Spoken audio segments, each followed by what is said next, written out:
Hi guys, I'm Asif Ali and watching CGHOW video. Today I create this rolling ball effect in UE5 Niagara.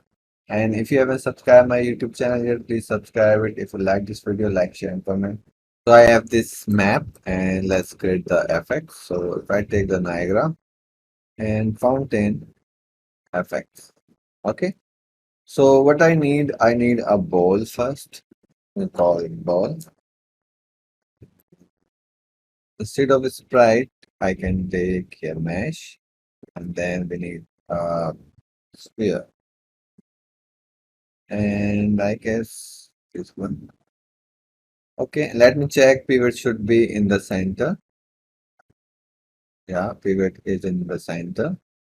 And then I will delete all these modules and I'll just spawn one particle and it will spawn just once.